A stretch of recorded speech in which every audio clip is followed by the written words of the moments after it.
आप सभी का मेरे चैनल पर हार्दिक स्वागत है। आज मैं बात करूंगा मॉडल सेट नंबर 46 के बारे में। मैंने आपको पिछली वीडियो में करवा था मॉडल सेट नंबर 45 और आज करवा रहा हूं मॉडल सेट नंबर 46। इस मॉडल सेट नंबर 46 के अंदर केमिस्ट्री के महत्वपूर्ण प्रश्न हैं जो किसी न किसी एग्जाम्स में रिपीट हुए हैं या किसी न किसी एग्जाम्स में आएंगे। आप मेरे चैनल पर नए हैं तो चैनल को सब्सक्राइब कीजिए, HR नॉलेज ऑनलाइन टीवी को। वीडियो को लाइक कीजिए और शेयर कीजिए ताकि आने वाला नोटिफिकेशन आप सबसे पहले प्राप्त कर सके। ज़्यादा समय नहीं लूँगा, शुरू करता हूँ हमारा मॉडल सेट नंबर 46। इसका पहला प्रश्न देखिए भाई। पहला प्रश्न क्या है पहला प्रश्न, रक्त का pH मान बताएं। यानी जो रक्त है, ब्लड है, हमारा जो ब्लड है, रक्त है, उसका pH मान यानी pH वैल्यू बताने भाई कितनी होती है। जो रक्त की pH वैल्यू कितनी होती है 7.4 होती है भाई ब्लड की pH वैल्यू। ये आप ध्यान रखना, ये कॉमन बात ही होती है। ब्लड की pH मान या वैल्यू कितनी होती है 7.4, ये आप ध्यान रखना। अगला प्रश्न है, असारीय मृदा की कृषि योग्य बनाने हेतु जो असारीय मृदा होती है उसे कृषि योग्य बनाने हेतु खेतों में किसका प्रयोग किया जाता है। यानी वो बताना भाई। देखो, जो क्षारीय मृदा होती है उनमें हम कृषि अच्छी तरह से नहीं कर पाते, तो उस मृदा को यानी ज़मीन को अच्छी तरह खेती योग्य बनाने के लिए हम उस खेतों में क्या डालेंगे, किसका प्रयोग करेंगे भाई। करेंगे हम जिप्सम का। जिप्सम का प्रयोग करने से जो क्षारीय मृदा है वह अच्छी तरह फसलों को देंगी। मतलब अच्छी तरह से जो भी हम फसल बोएंगे अच्छी पैदावार उसमें होगी क्षारीय मृदा में जिप्सम डालने से। किसके डालने से? जिप्सम। ये आप ध्यान रखना, जिप्सम। अगला है, एल्केन का रासायनिक सूत्र क्या है। जो एल्केन है भाई उसका रासायनिक सूत्र बताना है। एल्केन क्या है? CN। कार्बन की संख्या CN का मतलब, N का मतलब होता है भाई नंबर, यानी कार्बन की कितनी संख्या है। CnH2n+2, यानी ये है भाई हाइड्रोजन की कितनी संख्या है। जो हाइड्रोजन की संख्या, N का मतलब जितनी हाइड्रोजन की संख्या है उतनी डालनी है और 2 से गुना होगी, फिर प्लस में 2 होगा। वो फिर ये फार्मूला एडजस्टमेंट करके जो निकलेगा वही वो एल्केन बनेगा। क्या बनेगा? एल्केन। एल्केन का रासायनिक सूत्र भाई है CnH2n+2। अगला है, क्रायोजेनिक क्या है? क्रायोजेनिक ईंधन तापमान किस सिद्धांत पर कार्य करता है। जो क्रायोजेनिक ईंधन है भाई वो किस तापमान पर कार्य करता है। वो तापमान बताना भाई, किस सिद्धांत पर कार्य करता है। वो करता भाई नीमन ताप पर। किस पे? नीमन ताप पर। ना ही ज़्यादा ना ही कम, नीमन होना चाहिए। नीमन ताप पर क्रायोजेनिक ईंधन तापमान किस सिद्धांत पर कार्य करता है, तो नीमन ताप पर भाई। अगला है, अति चालकता किस स्थिति में होती है। जो अधिक चालकता होती है वो किस स्थिति में होती है, यानी किस उसमें होती है, ये बताना भाई। ये होती है प्रतिरोधक शून्य रहने पर। जब प्रतिरोधक 0 होगा तब अति चालकता अधिक होगी। अति चालकता अधिक होगी भाई किस पे? प्रतिरोधकता 0 होने पर।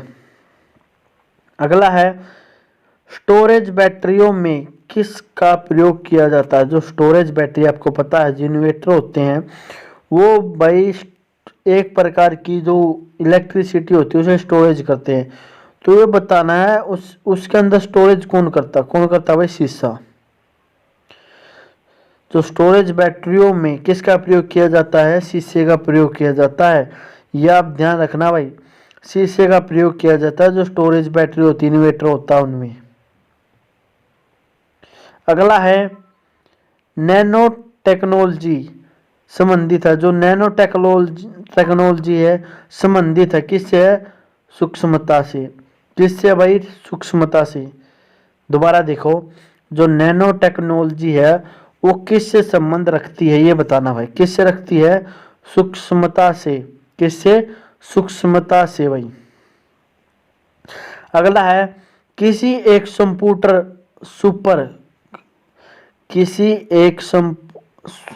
सुपर कंडक्टर का नाम बताना भाई। यानी एक ऐसा कंडक्टर बताना जो सुपर है, यानी सबसे बेस्ट है।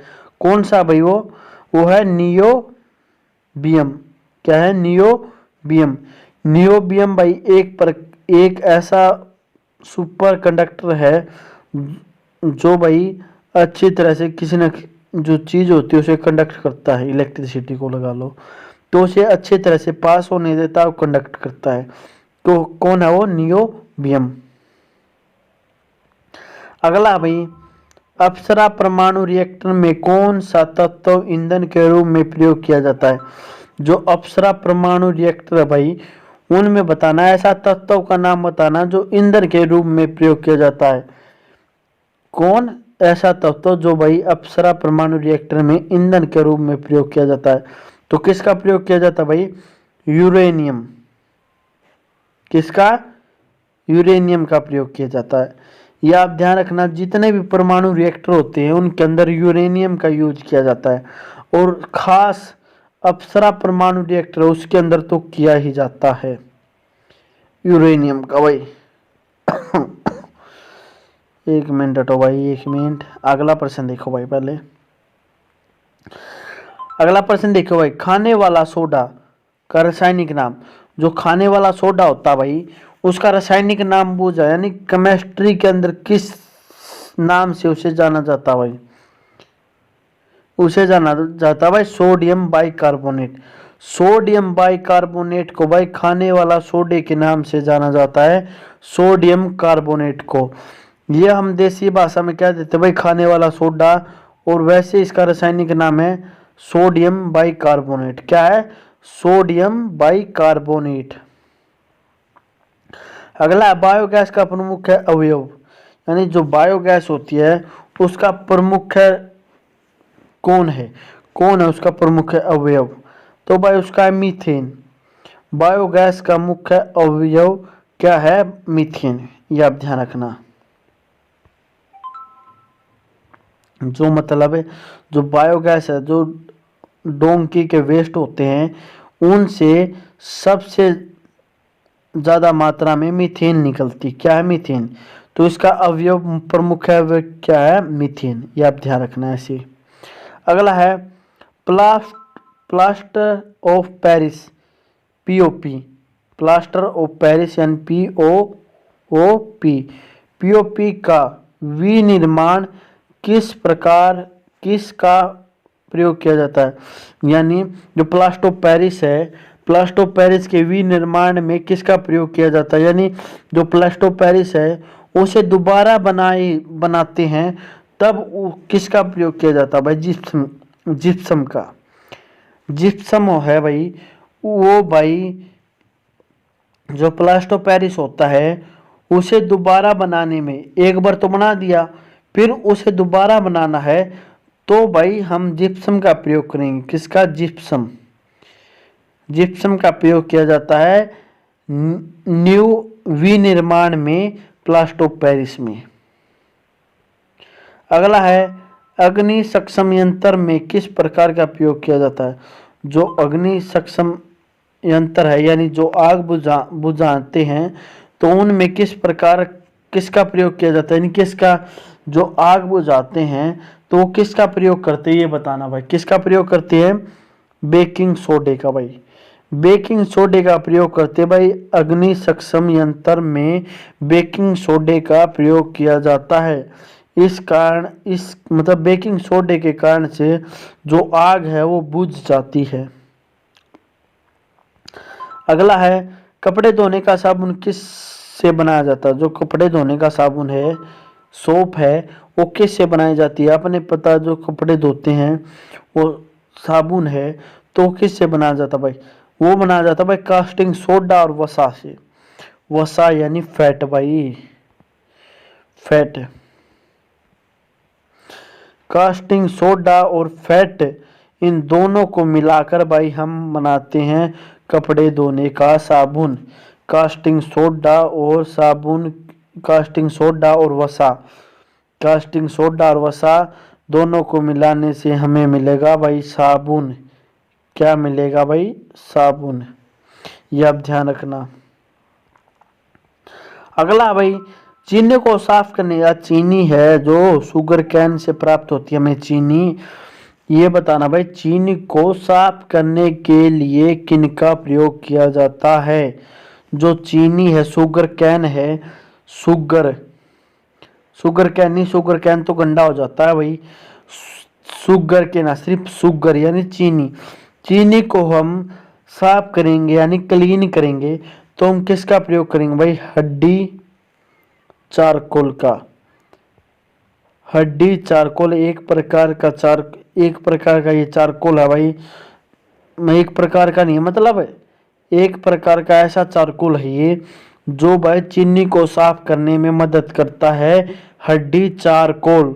क्या है? हड्डी चारकोल। भाई वीडियो को लाइक और शेयर जरूर करें भाई, ताकि मैं इतनी मेहनत से बना रहा हूँ भाई, मुझे भी कुछ महसूस हो भाई, कोई बच्चा पढ़ रहा है अच्छी तरह से, तो भाई लाइक शेयर जरूर करें, चैनल को सब्सक्राइब। अगला भाई, चूने जल को दूधिया कौन सा गैस कर देता है? जो चूना जल होता भाई, चूना जल, उसे दूध यानी दूध की तरह वाइट कौन कर देता भाई? कौन सी गैस कर देती है बताना भाई? CO2, कार्बन डाइऑक्साइड भाई चूने जल को भाई दूध या जल में बदल देती है। उस गैस का नाम बताना जो दूध या में बदल देती है चूने जल को। तो भाई कार्बन डाइऑक्साइड। कार्बन डाइऑक्साइड एक प्रकार की ऐसी गैस है भाई जो चूने जल को भाई दूध या में बदल देती है। दूध यानी दूध के साथ होता है वाइट, तो वाइट में बदल देती है भाई, वाइट कलर ही में। अगला है भाई, स्तनधारी वर्ग में रक्त का सबसे अधिक तापमान। जो स्तनधारी, देखो भाई क्या होते हैं स्तनधारी? वे होते हैं भाई जो अपने बच्चों को दूध पिलाते हैं और जो भाई सीधा ही यंग वंश यानी सीधा ही बच्चे को पैदा करते हैं, ना कि अंडा देते हैं, वो स्तनधारी बताना है। और उस वर्ग का सबसे ज्यादा तापमान किसका होता है भाई? बकरी भाई औसत 39 डिग्री सेल्सियस तापमान होता भाई बकरी का 39 डिग्री सेल्सियस तापमान होता है। और जो भाई मानव होता, ह्यूमन होता है, उसका 37 डिग्री यानी 37 डिग्री सेल्सियस होता है। 37 डिग्री सेल्सियस तो होता है भाई ह्यूमन का। ह्यूमन भी स्तनधारी में आते हैं। और स्तनधारी में सबसे ज्यादा तापमान किसका है भाई? बकरी का, 39 डिग्री सेल्सियस। अगला हमारा लास्ट प्रश्न है भाई इसी वीडियो का। अगला प्रश्न देखिए, कौन सा ऊतक शरीर में तापक्रम को नियंत्रित करता है? यानी जो मानव शरीर में ऐसा कौन सा ऊतक है, कौन सा टिश्यू है, कौन सा ऊतक है जो भाई ताप को नियंत्रित करता है, टेम्परेचर को? हमारा टेम्परेचर 37 डिग्री सेल्सियस है, तो उसे कौन नियंत्रित करता? ना ही बढ़ने देता ना ही घटने देता है। तो उसका ऊतक का नाम बताने हैं टिश्यू का। तो भाई संयोजिक ऊतक यानी कनेक्टिव टिश्यू। बायो में यानी इंग्लिश में तो इसे कहते हैं कनेक्टिव टिश्यू, और हिंदी में कहते हैं इसी को संयोजिक ऊतक। क्या कहते हैं? संयोजिक ऊतक। तो ये भाई कुछ महत्वपूर्ण प्रश्न थे मेरी इस वीडियो के। आप मेरे चैनल पे नए हो तो चैनल को सब्सक्राइब कीजिए, वीडियो को शेयर कीजिए, ताकि आने वाला नोटिफिकेशन आप सबसे पहले प्राप्त कर सकें। ज़्यादा से ज़्यादा इस वीडियो को शेयर करना ताकि दूसरे बच्चों की मदद हो सके जो सरकारी या प्राइवेट कोई भी नौकरी की लगा लो तैयारी कर रहे हैं, तो उनमें टेस्ट या पेपर तो होंगे भाई, तो उन्हें उस टेस्ट को क्लियर कर पाए अच्छी तरह से, तो भाई इस वीडियो को लाइक और शेयर करें, चैनल को सब्सक्राइब। क्योंकि यही पर्सन, मैंने ये नहीं कह रहा कि इस मॉडल टेस्ट पेपर ही आ जाएगा, सेट आ जाएगा, नहीं। मतलब जितने मैं करवा रहा हूँ उनमें से बायो और फिजिक्स के जितने भी है वे पर्सन रिपीट होंगे भाई। बायो, फिजिक्स और केमिस्ट्री के, मैथ की तैयारी और कहीं से भी कर सकते हैं आप। तो वीडियो को लाइक, चैनल को सब्सक्राइब। Thanks for watching.